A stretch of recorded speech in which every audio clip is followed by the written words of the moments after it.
अस्सलाम वालेकुम स्टूडेंट्स, मैं हूं आपका फिजिक्स टीचर। स्टूडेंट्स, हम लोग चैप्टर 6 डिस्कस कर रहे हैं विस्कोसिटी। आज जो हमारा टॉपिक है वो है टर्मिनल वेलोसिटी। स्टूडेंट्स, ये चैप्टर का एक इंपॉर्टेंट लॉ क्वेश्चन है, बल्कि ये पहला लॉ क्वेश्चन है। इससे पहले आपने सारे शॉर्ट पढ़े। टर्मिनल वेलोसिटी क्या होती है? डेफिनेशन इसके अगर हम देखें, the maximum constant velocity obtained by an object by an vertically falling object when drag force acting on it becomes equal to the weight of the object is called terminal velocity। Definition book में भी आपको इसका मिल जाएगी। लिखा क्या हुआ है, इसका मतलब क्या है? देखिए बच्चे, जब भी कोई ऑब्जेक्ट ऊपर से नीचे गिरता है, फॉर एग्जांपल एक रेन ड्रॉपलेट है, जब वो ऊपर से नीचे गिर रहा है उसका वेट, फॉर एग्जांपल ये रेन ड्रॉपलेट है जिसका रेडियस जो है r है, ये ऊपर से नीचे गिर रहा है, तो जिसका वेट है वो वर्टिकली डाउनवर्ड एक्ट कर रहा है। लेकिन जो ड्रैग फोर्स है, एयर की ड्रैग फोर्स, वो उसके अपोजिट नीचे से ऊपर की तरफ वर्टिकली अपवर्ड एक्ट कर रही है ड्रैग फोर्स। ये जो ब्लू डॉट्स नहीं है, लेट्स सपोज ये एयर मौजूद है, वेट नीचे लेके आ रही है उसको, ड्रैग फोर्स ऊपर की तरफ एक्ट कर रही है। शुरू में लेट्स सपोज हम उसको यहां से फॉल करा रहे हैं, शुरू में जब उसको छोड़ा, ऊपर से नीचे आते हुए उसका वेट जो है वो शुरू में ज्यादा है, ड्रैग फोर्स कम है, लेकिन डाउनवर्ड आते हुए उसकी वेलोसिटी मुसलसल बढ़ती जाएगी। जब वेलोसिटी बढ़ती जाएगी, हम जानते हैं ड्रैग फोर्स जो होती है बेटा वेलोसिटी के डायरेक्टली प्रोपोर्शनल होती है। जब डाउनवर्ड आते हुए मुसलसल वेलोसिटी बढ़ रही है तो ड्रैग फोर्स भी बढ़ती जाएगी। एक वक्त ऐसा आएगा जब बॉडी का वेट जो पहले वर्टिकली डाउनवर्ड एक्ट कर रहा था और ड्रैग फोर्स जो मुसलसल बढ़ रही थी, एक वक्त पे दोनों बराबर हो जाएंगे।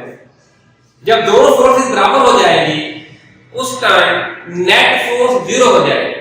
जब नेट फोर्स जीरो हो जाएगी उसके बाद बॉडी की वेलोसिटी और नहीं बढ़ेगी, बॉडी एक कांस्टेंट वेलोसिटी अटेन कर लेगी। उस कांस्टेंट वेलोसिटी को, उस मैक्सिमम कांस्टेंट वेलोसिटी को हम टर्मिनल वेलोसिटी कहेंगे। जैसे एक पैराट्रूपर की एग्जांपल ले लें। पैराट्रूपर जब ऊपर से नीचे फॉल करता है, शुरू में तो बहुत तेजी से नीचे की तरफ गिरता है, ठीक है, लेकिन जैसे ही वो अपना पैराशूट खोलता है उस टाइम क्या होता है बेटा, उसका वेट और ड्रैग फोर्स बराबर हो जाते हैं, तो उसकी वेलोसिटी क्या हो जाती है बेटा, कांस्टेंट हो जाती है, जिसकी वजह से वो नीचे से ऊपर से नीचे गिरता है। अगर आप सर्दियां आजकल चल रही हैं, आपके सामने फॉग है, जब शदीद धुंध होती है तो सुबह की फॉग शाम को जाके खत्म होती है, और कभी कभार खत्म नहीं भी होती। क्या होता है बेटा, फॉग ड्रॉपलेट जो होते हैं वो टर्मिनल वेलोसिटी अटेन कर लेते हैं और बहुत कम वेलोसिटी के साथ आहिस्ता आहिस्ता आहिस्ता आहिस्ता नीचे गिरते हैं। टर्मिनल वेलोसिटी जो है वो मास के डायरेक्टली प्रोपोर्शनल होती है।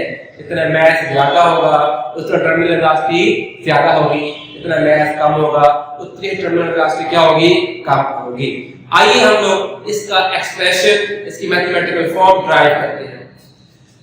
जो हमने फॉग ड्रॉपलेट की या रेन ड्रॉपलेट की एग्जांपल लिए बच्चों, अगर हम चेक करें इस पर टोटल फोर्स, मजमूई फोर्स कितनी असर कर रही है, तो F नेट देखिए आप लोग, F नेट जो होगी बेटा हमारे पास वो दो फोर्सेस का मजमूआ है। दो फोर्सेस कौन कौन सी बेटा, एक जो है वेट वर्टिकली डाउनवर्ड, दूसरी बेटा फोर्स कौन सी है, ड्रैग फोर्स जो है वो वर्टिकली अपवर्ड है। क्योंकि दोनों फोर्स अपोजिट है, टोटल करने के लिए हमें एक को प्लस और एक को माइनस लेना पड़ेगा अपोजिट डायरेक्शन की वजह से। फोर्स का बेटा फॉर्मूला क्या होता है, m की, F की जगह पे m आ गया, W वैसे plus minus minus F D। अब जब हमने कहा बॉडी टर्मिनल वेलोसिटी अटेन करेगी तब क्या होगा, तब दोनों फोर्सेस का सम क्या रहेगा, जीरो, क्योंकि दोनों फोर्सेस बराबर हो गई। जब बराबर हो गई वेलोसिटी कौन सी होगी, कांस्टेंट वेलोसिटी होगी। आपने ये बताया जब किसी बॉडी की कांस्टेंट वेलोसिटी हो जाए एक्सेलरेशन कितना होगा 0। तो जब टर्मिनल वेलोसिटी बॉडी अटेन कर लेती है उस टाइम पर कांस्टेंट वेलोसिटी होने की वजह से बॉडी का एक्सेलरेशन क्या हो जाता है 0। तो हम लिख सकते हैं बेटा यहां पर at constant velocity, at terminal velocity लिखते हैं, एट टर्मिनल वेलोसिटी, ये ए क्या बन जाएगा, ए बन जाएगा 0। अब ये इक्वेशन हमारे पास क्या बन जाएगी, m into 0 is equal to w की जगह क्या लिख सकते हैं बेटा आप mg और f d क्या बन जाएगा 6 pi eta r v t। जो वेलोसिटी है उसको आप vt कहेंगे, टर्मिनल वेलोसिटी कहेंगे। ये वाला हिस्सा क्या बनेगा बेटा हमारे पास 0, तो हमारे पास ये बन जाएगा 0 is equal to mg minus 6 pi eta r v t। क्योंकि एक्सेलरेशन 0 हो गया था, वेलोसिटी कांस्टेंट हो गई थी, टर्मिनल वेलोसिटी बन गई थी, तो ये वाला क्वेश्चन 0। अब अगर इस हिस्से को आप इधर ले आए, ये बन जाएगा बेटा आपके पास 6 pi eta r v t is equal to mg। यहां पर ये सब नेगेटिव में था, यहां पे क्या हो गया प्लस हो गया। हमें क्या मालूम करना है, हमें टर्मिनल वेलोसिटी मालूम करना है, तो vt क्या आएगा, vt is equal to mg और नेगेटिव मौजूद है, बाकी सारे फैक्टर यहां से इधर ले आए, 6 pi eta और क्या आएगा r, इसे आप इक्वेशन 1 कहेंगे। टर्मिनल वेलोसिटी एक इक्वेशन हमारे पास ये आ गई, vt is equal to mg by 6 pi eta r। यहां से क्या पता चलता है हमें, अगर r कांस्टेंट हो टर्मिनल वेलोसिटी m के डायरेक्टली प्रोपोर्शनल है, बाकी सारे तो है ही कांस्टेंट g 6 pi eta।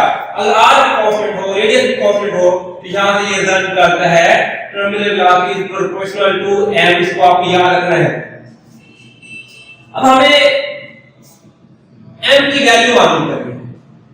अब m की वैल्यू मालूम करने के लिए हम लिखेंगे डेंसिटी का फॉर्मूला। हम जानते हैं बच्चों डेंसिटी इज इक्वल टू क्या होता है, मास बाय वॉल्यूम। और अगर हमें मास मालूम करना है, मास इज इक्वल टू क्या बनेगा, डेंसिटी इनटू वॉल्यूम। अब यहां पर हमने रेन ड्रॉपलेट की बात कर रहे हैं, इसे हम अज्यूम कर लेते हैं ये एक सफेयर है, और किसी भी सफेयर का जो वॉल्यूम होता है उसका जो रिलेशन हमारे पास है वो रो इनटू 4/3 पाई r क्यूब। ये हमारे पास आ गई मास की वैल्यू। इस मास की वैल्यू को इक्वेशन 1 में पुट करें, पुटिंग इन इक्वेशन 1। जब इसको इक्वेशन 1 में पुट करेंगे तो हमारे पास रिलेशन क्या आएगा, vt। अब मास की जगह पे आपको ये सारा रिलेशन पुट करना है। अब जब ये यहां पुट करेंगे आप लोग क्या आएगा, रो इनटू 4/3 पाई r क्यूब। इस मास की जगह पर ये सारी वैल्यू आपने पुट कर दी। अब मास की वैल्यू पुट करने के बाद आगे जो कुछ लिखा हुआ है उसको देखिए, आपको क्या लिखा था आगे, g by 6 pi eta r। तो आपने क्या किया बेटा, यहां पर जो मास की वैल्यू थी इक्वेशन 1 में m की जगह पर आपने पुट कर दिया। इसको अगर आप सॉल्व करें, जो फैक्टर कटते हैं काट के, आपको अगर सॉल्व करें तो हमारे पास टर्मिनल वेलोसिटी का रिलेशन आएगा फाइनल बेटा, हमारे पास आएगा vt is equal to 2g r square by 9 eta।